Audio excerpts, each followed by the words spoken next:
Bismillahirrahmanirrahim. Assalamualaikum warahmatullahi wabarakatuh.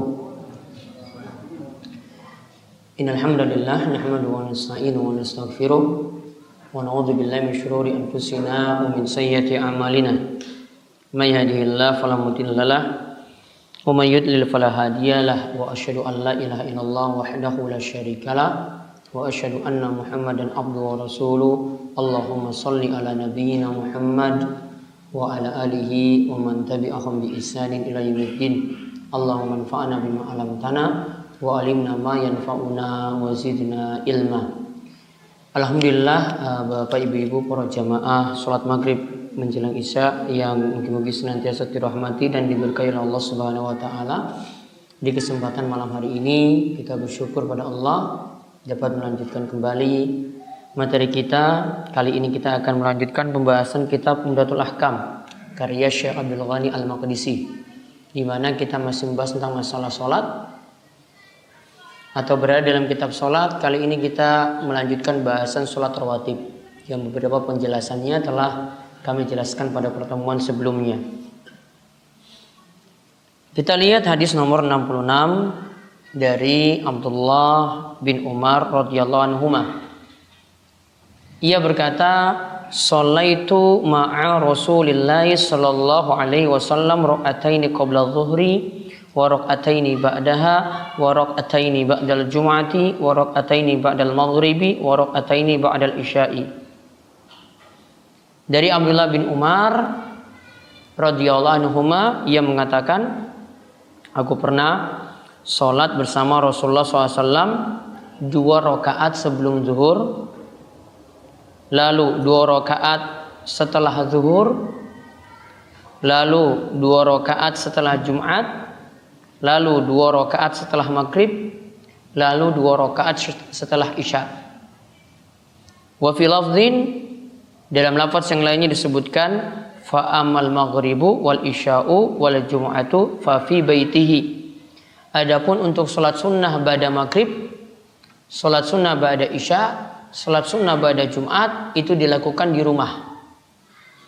Salat sunnah ba'da maghrib, salat sunnah ba'da isya, salat sunnah ba'da Jumat itu dilakukan di rumah.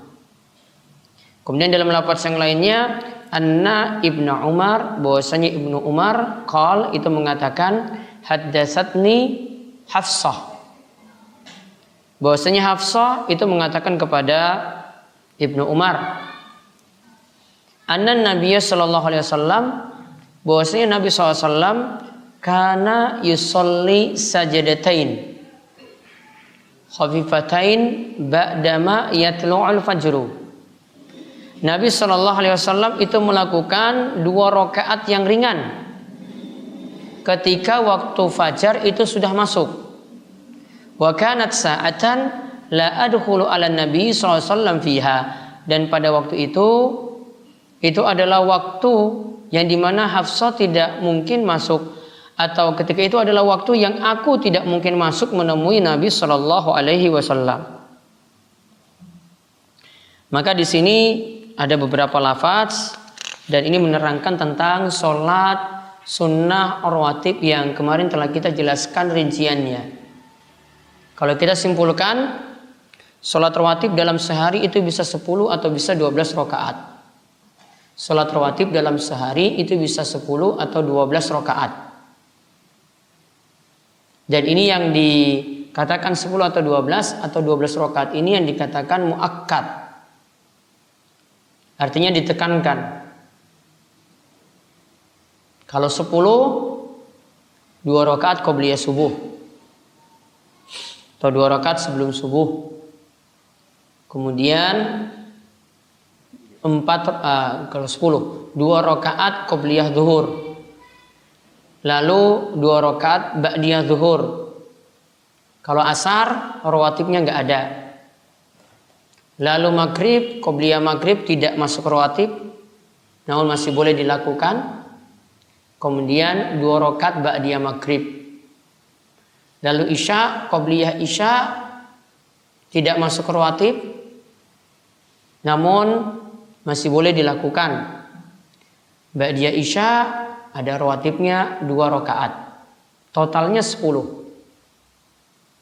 Kalau mau 12, dan ini lebih utama, alasan pertama ini utama karena disebutkan dalam hadis dapat jaminan surga. Ya, disebutkan dalam hadis dapat jaminan rumah di surga. Bunyalahu baitan fil jannah, akan dibangunkan rumah di surga. 12 rakaat dalam sehari untuk rawatib. Yaitu qobliyah subuh 2 rakaat.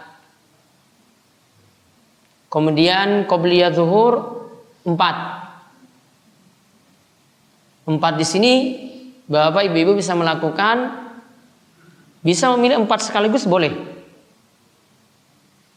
Namun tidak boleh ada tahiyat awal. Karena kaidahnya kalau pilih 4 sekaligus, sholat wajib itu harus dibedakan dengan sholat sunnah.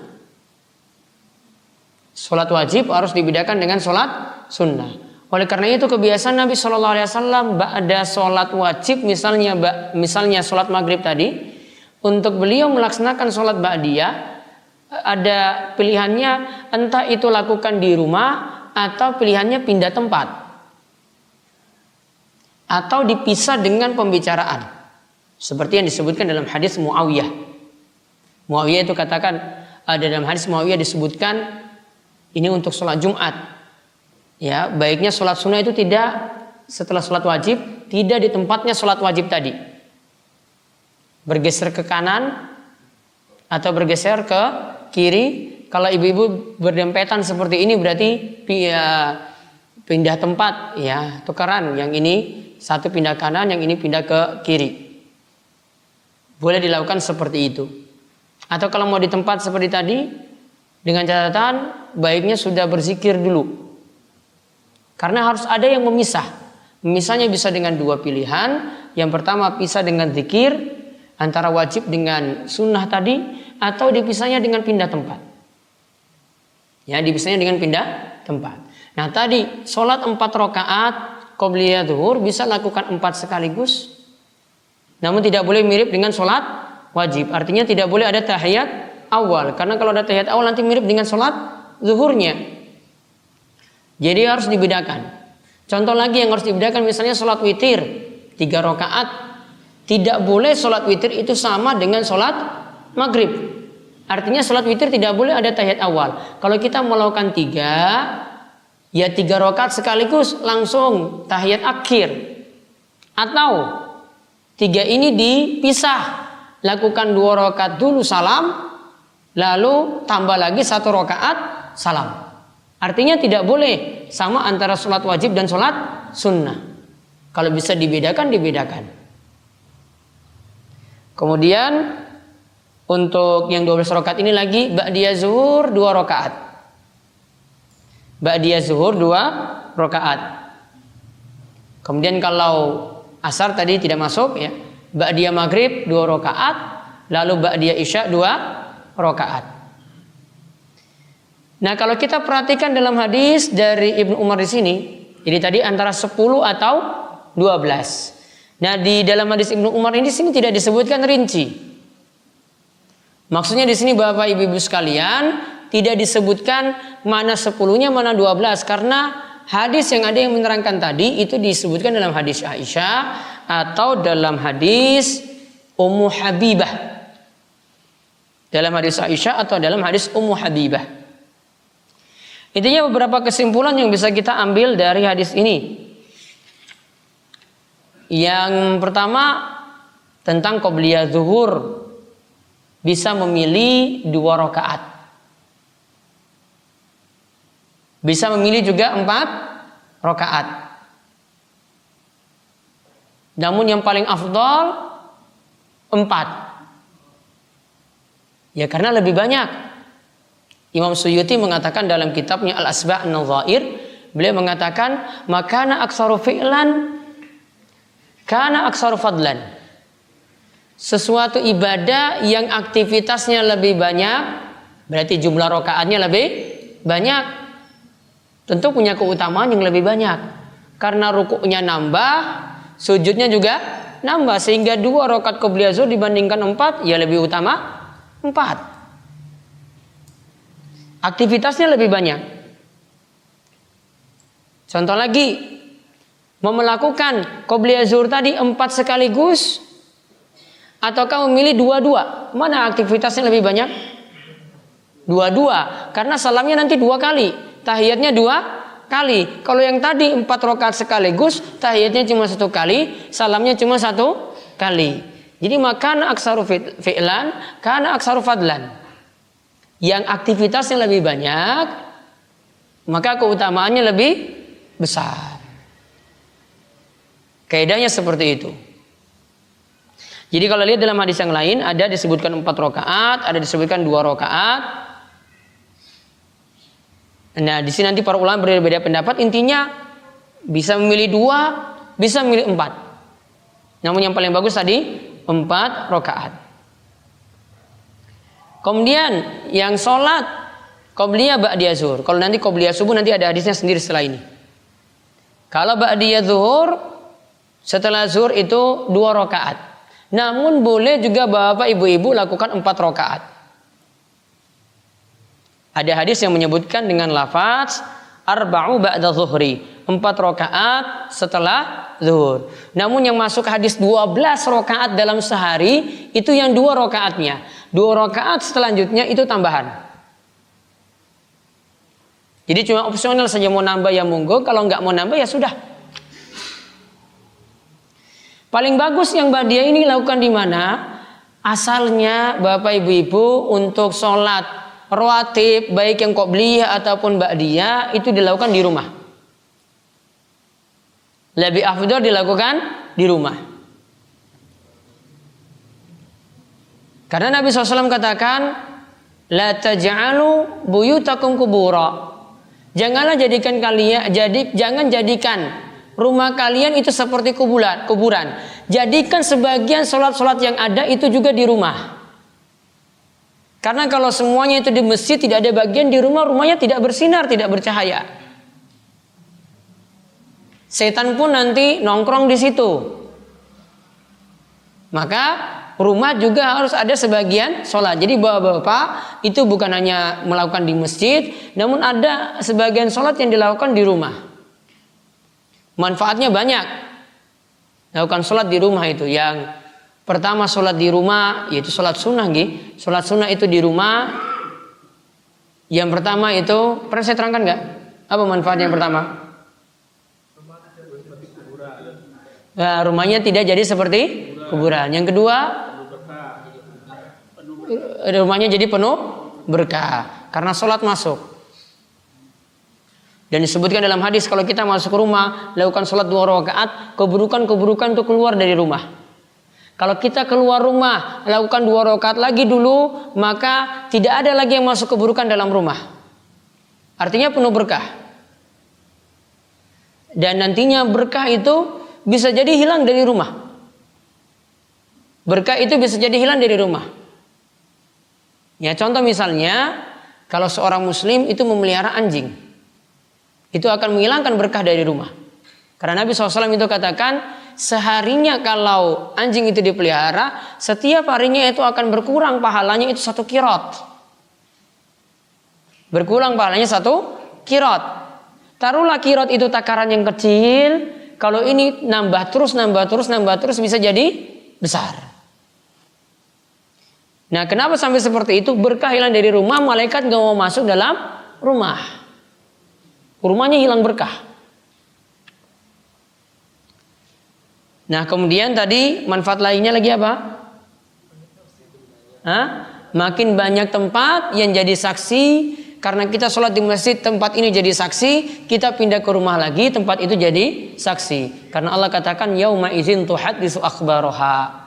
Pada hari ini, yaitu hari kiamat, setiap bagian bumi ini akan berbicara untuk mengungkap apa yang telah ia lihat. Ada lagi? Apa? Semakin jauh dari setan. Semakin jauh dari setan. Seperti yang Nabi SAW sebutkan, bagi dalam rumah itu yang sering membaca surat Al-Baqarah, ya maka yanfir, setan itu lari dari rumah tersebut. Bagi rumah yang sering baca surat Al-Baqarah, setan akan lari dari rumah tersebut. Sudah kan? Nah, ini manfaat kalau ada sebagian sholat kita itu dilakukan di rumah. Jadi yang tadi ba'diyah zuhur bagusnya pilih di rumah.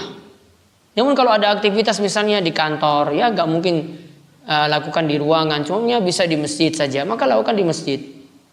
Contoh lagi tadi, qobliyah misalnya, qobliyah subuh. Azan dan iqomahnya terlalu cepat. Ya, azan dan iqomahnya terlalu cepat. Asyakur sudah berapa menit? 10,5. 10,5. 10,5 maksudnya? Jedanya. 10,5 menit, 15 menit apa 10,5? 10,5. Berarti cuma tambah setengah menit. Berubah. Allahu Akbar. Terasa masih lama juga Ustaz. Didol wae Pak Jam.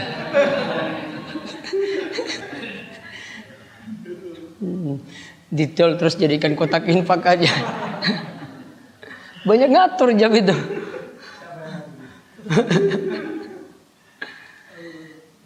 Jadi kalau waktunya terlalu mepet misalnya, hitung-hitung. Kan tadi paling bagus dilakukan di rumah. Sudah azan, Allahu Akbar, kemudian lakukan sholat di rumah. Kebiasaan kita kalau itu dilakukan di rumah sampai masjid, imam sudah mulai. Bahkan mungkin satu rakaat itu sudah rampung, sudah selesai.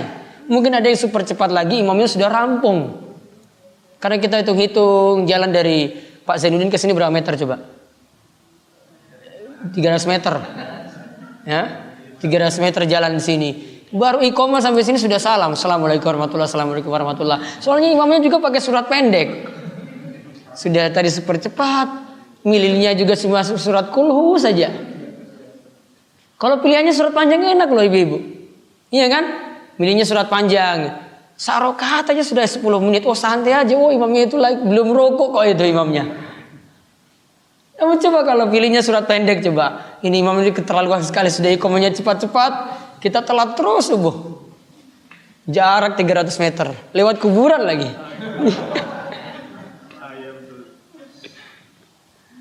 Nah, kita kembali tadi. Jadi kalau pilihannya seperti ya sudah sebelum azan datang ke masjid. Nanti qobliyahnya lakukan di masjid. Karena perhitungan, kita dahulukan yang lebih utama itu dapat takbiratul ihram bersama imam, gak telat. Yang kita dahulukan takbiratul ihram bersama imam, tidak telat. Sehingga datang ke masjid sini lebih awal tadi misalnya dari azan. Jadi qobliyahnya dilakukan di sini. Kalau perhitungannya seperti tadi kan cuma 10 menit. Misalnya.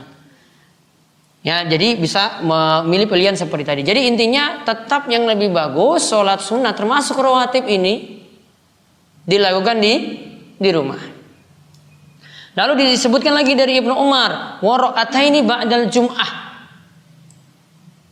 2 rakaat ba'diyah Jumat. Nah, kalau disebutkan dalam hadis Ibnu Umar di sini, setelah Jumat itu 2 rakaat. Dalam hadis Abu Hurairah itu 4 rakaat. Dalam hadis Ibnu Umar itu 2 rakaat. Dalam hadis Abu Hurairah itu 4 rakaat. Mana yang lebih bagus dipilih? 2 atau 4? Ya tadi kaidahnya. Yang lebih banyak aktivitasnya, lebih banyak keutamaannya. Berarti lebih bagus milih 4. Ada sebagian ulama rinci seperti ini. Kalau sholatnya itu dilakukan di rumah, itu 2 rakaat. Kalau sholatnya ba'diyahnya itu dilakukan di masjid, itu 4 rakaat. Namun yang lebih tepat kata Imam Nawawi katakan bahwasanya tetap yang lebih afdol itu 4 rakaat. Sedangkan 2 rakaat itu minimalnya. Sudah waktunya terbatas, saya nggak mungkin bisa kerjakan lagi, ya sudahlah saya 2 rakaat saja. Ada aktivitas lagi setelah ini. Jadi nggak masalah. Jadi ba'diyah Jumat pokoknya boleh dipilih 2 atau 4. Terserah mau dilakukan di masjid atau di rumah.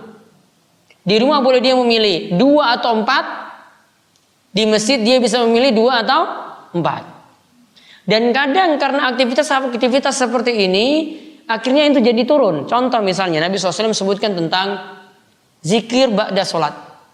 Ada di situ baca subhanallah, ada di situ baca alhamdulillah, Allahu Akbar. Biasa kebiasaan kita kan subhanallah 33 kali, alhamdulillah 33 kali, Allahu Akbar 33 kali. Namun ada satu riwayat menyebutkan Nabi SAW masih menganjurkan setelah sholat itu subhanallah 10 kali saja, alhamdulillah 10 kali saja, Allahu Akbar 10 kali saja. Kata Nabi SAW, ini berarti kalau dibaca 10, 10, 10, dalam lisan itu nilainya 150.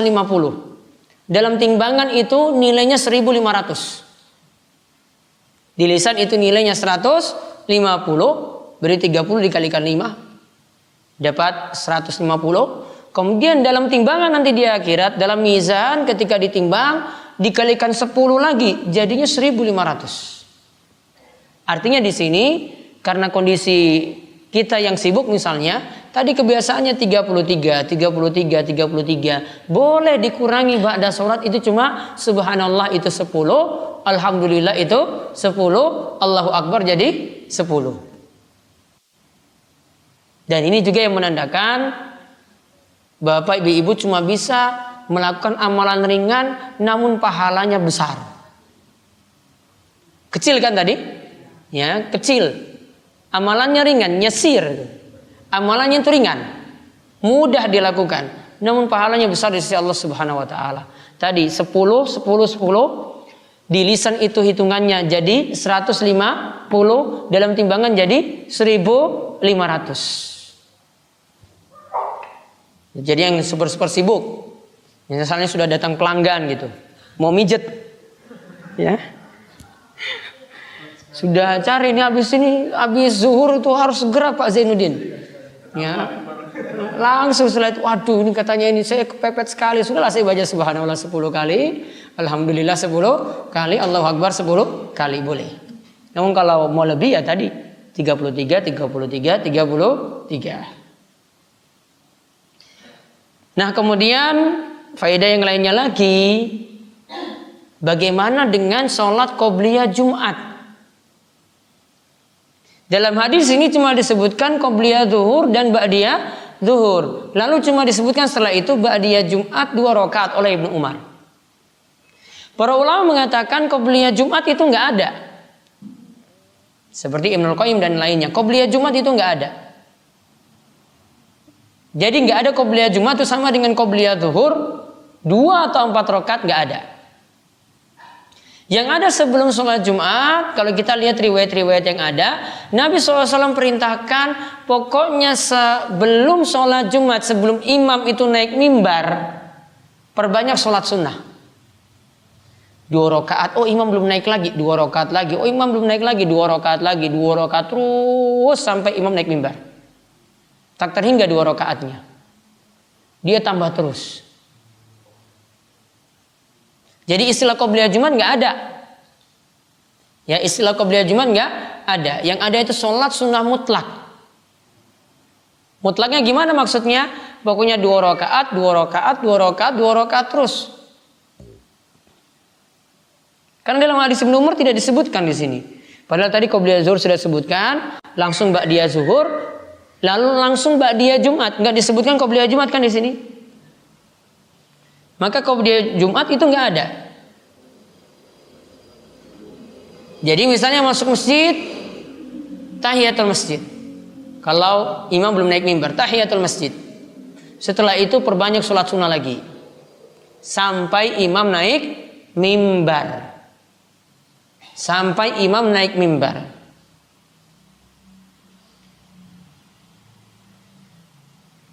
Kemudian faedah yang lainnya, sholat Jumat itu berbeda dengan sholat zuhur untuk masalah aturan. Sholat Jumat pakai khutbah dahulu, sholat zuhur tidak. Sholat Jumat qobliyahnya tidak ada, ba'diyahnya ada. Untuk sholat Jumat boleh dilakukan, atau khutbah itu boleh dilakukan sebelum waktu zuhur masuk. Ya, menurut sebagian pendapat itu boleh dilakukan sebelum waktu zuhur itu masuk. Kalau sholat zuhur tunggu waktu zuhur masuk terlebih dahulu, baru boleh melakukan sholat, baru boleh imam itu naik untuk memberikan khutbah Jumat. Di samping itu juga misalnya sebagian ulama berpendapat Kalau sholat zuhur bisa dijamak dengan sholat asar. Sebagian ulama mengatakan sholat Jumat tidak bisa dijamak dengan sholat asar. Ya, sholat Jumat tidak bisa dijamak dengan sholat asar. Kenapa demikian?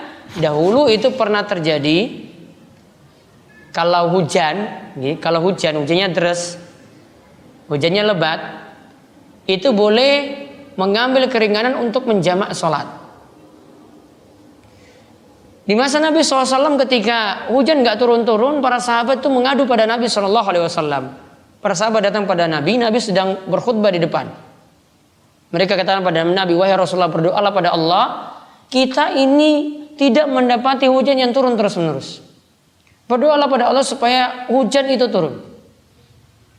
Maka ketika Nabi SAW itu berdoa dengan doa istisqa, doa minta hujan. Allahumma agisna, Allahumma agisna, Allahumma agisna misalnya.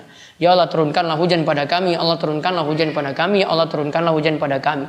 Ketika itu terkumpul awan hitam. Lantas turun hujan. Dan hujan ini 1 minggu gak berhenti-berhenti. 1 minggu gak berhenti-berhenti. Sahabat datang lagi pada Rasul Jumat berikutnya. Minta lagi pada Rasul, wahai Rasul, kemarin itu hujan gak berhenti-berhenti sampai saat ini. Minta pada Allah supaya hujan itu pindah dari sini. Kemudian ketika itu Rasul berdoa, Allahumma hawalaina wa la alaina, Allahumma ala kami wa dhirabi wa butunil audiyati wa wanabiti syajari. Intinya doa ini maksudnya, ya Allah pindahkanlah hujan dari tempat kami, turunkan di tanaman-tanaman yang belum mendapatkan hujan. Jangan hujan yang mencelakakan kami. Akhirnya hujan itu berhenti. Makanya kalau ada hujan jangan protes.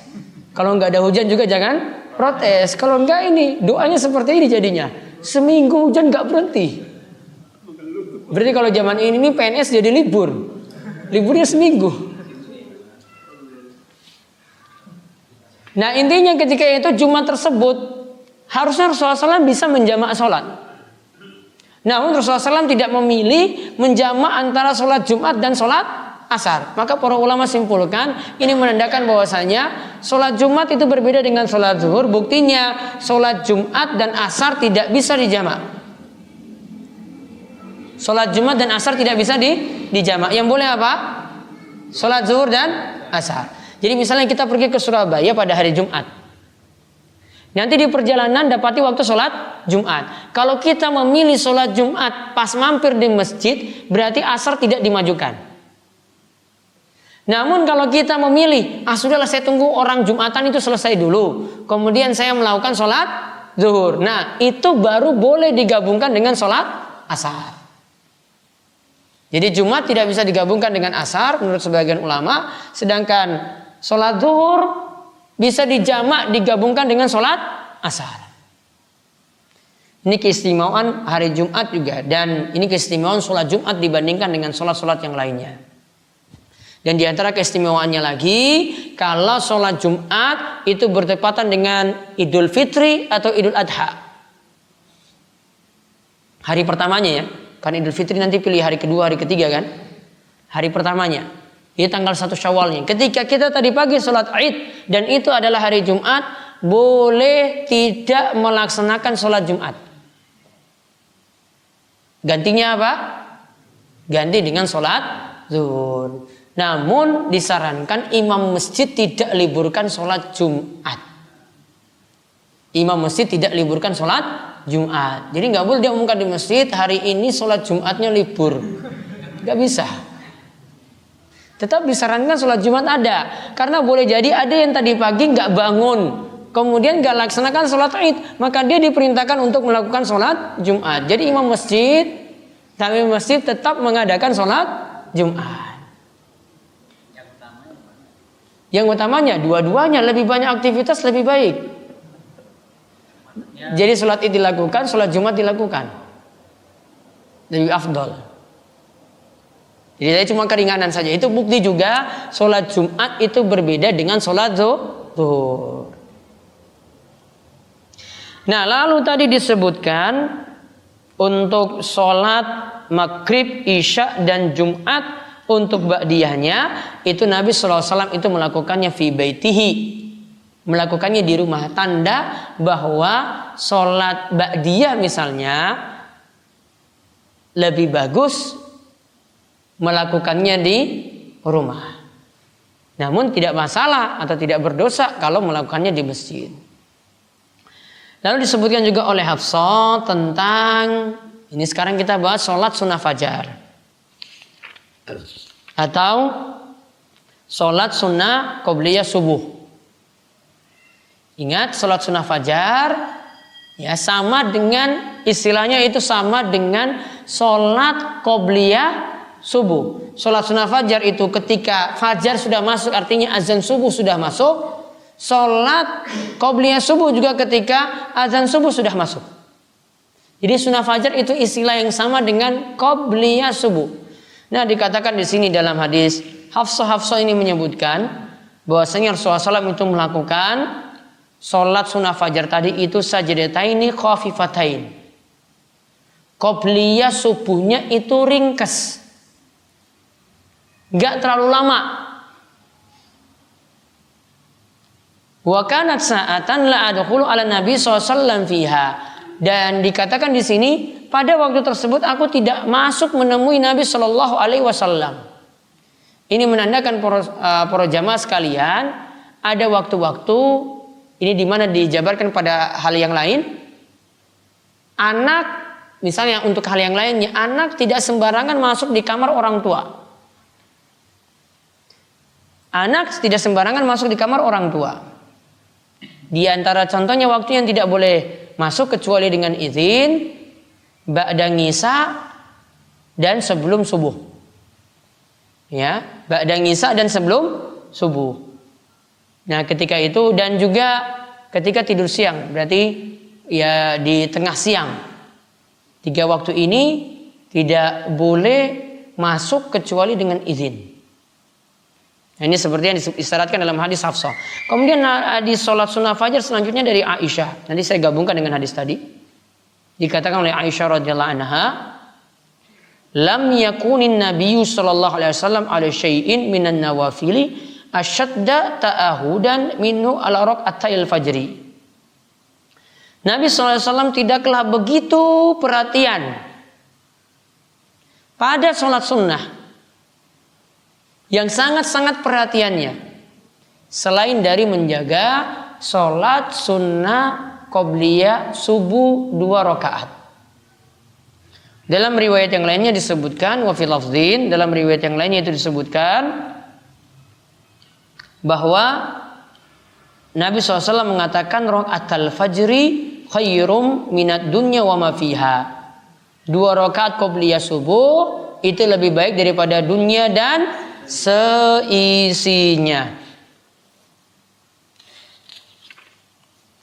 Maka kita lihat di sini faedah yang bisa diambil dari hadis tersebut. Kalau dari hadis Hafsah kita gabungkan, sholat sunnah fajar itu rakaatnya ringan, tidak panjang. Malah kalau kita lakukan panjang itu berarti menyelisih sunnah Nabi Shallallahu Alaihi Wasallam. Karena Nabi memilih ringan, ya kita juga memilih ringan. Ringannya ini sampai Aisyah itu pernah mengatakan, sampai saya mikir Rasulullah SAW itu nggak baca Al-Fatihah. Sampai saya itu berpikiran, Rasul tidak baca Al-Fatihah. Sebenarnya baca, namun karena saking cepatnya Rasulullah SAW melakukan sholat qobliyah subuh atau sholat sunnah fajar. Nah, ringannya di sini, kalau kita lihat dalam hadis yang lainnya, Rasulullah SAW, dan ini Bapak Ibu bisa praktekkan, kalau qobliyah subuh, bacaan suratnya adalah setelah Al-Fatihah rakaat pertama, baca Al-Kafirun. Lalu setelah Al-Fatihah rakaat kedua, baca surat Al-Ikhlas. Jadi rakaat pertama baca Al-Kafirun. Kemudian rakaat kedua baca Al-Ikhlas. Dan ini ada kaitannya.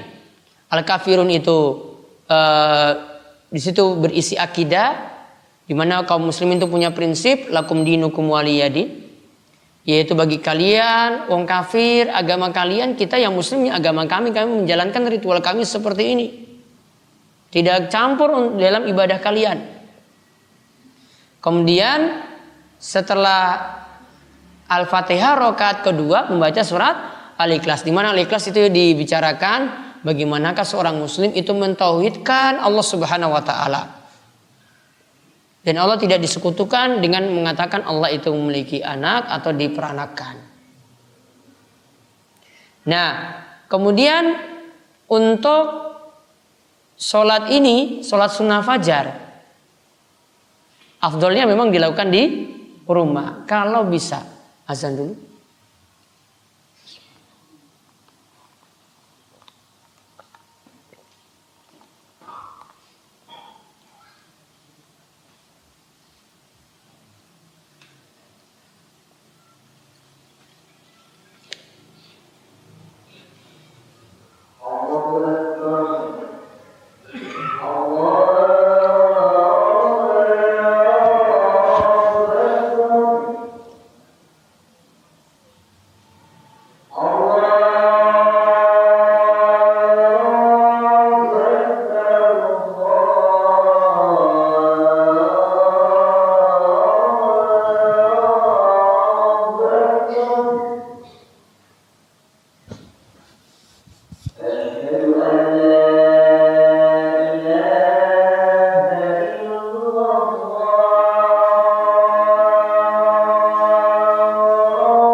Baik, faedah yang lainnya lagi untuk sholat sunnah fajar. Hadis ini menunjukkan tadi memang lebih bagus melakukan sholat sunnah fajar itu di rumah. Ya, kalau untuk dilihat dari sisi waktu itu memungkinkan dan memudahkan. Kemudian faedah yang lainnya lagi, hadis ini menunjukkan Rasulullah SAW sangat perhatian untuk melakukan atau menjaga sholat sunnah fajar dibandingkan dengan sholat sunnah lainnya. Artinya beliau nggak pernah sampai meninggalkan sholat sunnah fajar. Kalau tidak sempat melakukannya karena mungkin keburu sudah imam itu sudah takbir untuk melaksanakan sholat subuh, maka para ulama itu punya pilihan, ada dua bisa dilakukan. Yang pertama, sholat tersebut bisa diganti langsung ba'da sholat subuh. Boleh mengganti sholat sunnah fajar tadi ba'da sholat subuh. Atau pilihan yang kedua, nanti setelah matahari itu meninggi, waktu duha sudah masuk. Waktu duha itu masuk 15 menit setelah matahari itu terbit. Baru ketika itu melaksanakan sholat qobliyah fajar tadi yang tidak sempat dilakukan karena sudah keburu imam itu melaksanakan sholat subuh. Jadi masih boleh. Kemudian di sini juga menunjukkan, kalau kita lihat dalam riwayat yang lainnya, Rasulullah SAW sampai pun ketika safar tetap menjaga sholat sunnah fajar. Sampai pun ketika safar tetap menjaga sholat sunnah fajar. Lalu yang terakhir tadi dalam riwayat Muslim disebutkan, Rasul menyatakan, rakaatul fajri khairum minad dunya wa ma fiha. Berarti keutamaan sholat sunnah fajar itu lebih baik daripada dunia dan seisinya. Maka tentu saja dari sini Rasulullah SAW tidak sampai meninggalkannya karena keutamaan yang besar semacam itu. Wallahu a'lam bishawab. Saja mungkin bisa disampaikan. Monggo jika ada pertanyaan kami persilahkan.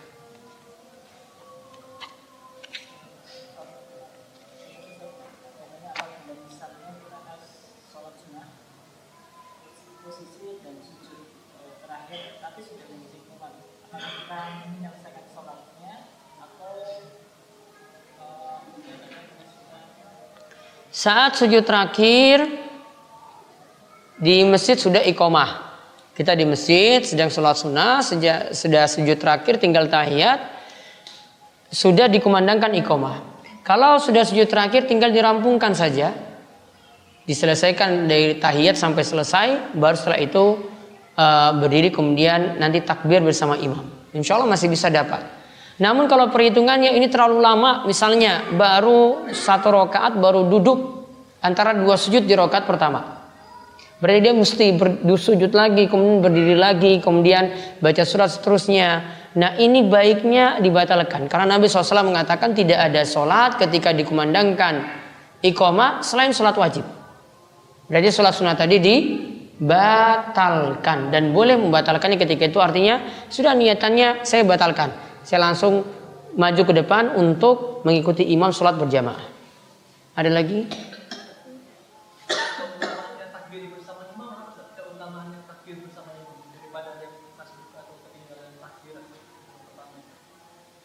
Keutamaan mengikuti takbir bersama imam. Kalau ini dilakukan sampai 40 hari, tidak pernah absen sholat dan terus takbir bersama imam dia ikuti, maka akan selamat dari sifat-sifat orang munafik. Ya, akan selamat dari sifat-sifat orang munafik. Di antara keutamaannya seperti itu, dan ada keutamaan-keutamaan lainnya. Ada lagi?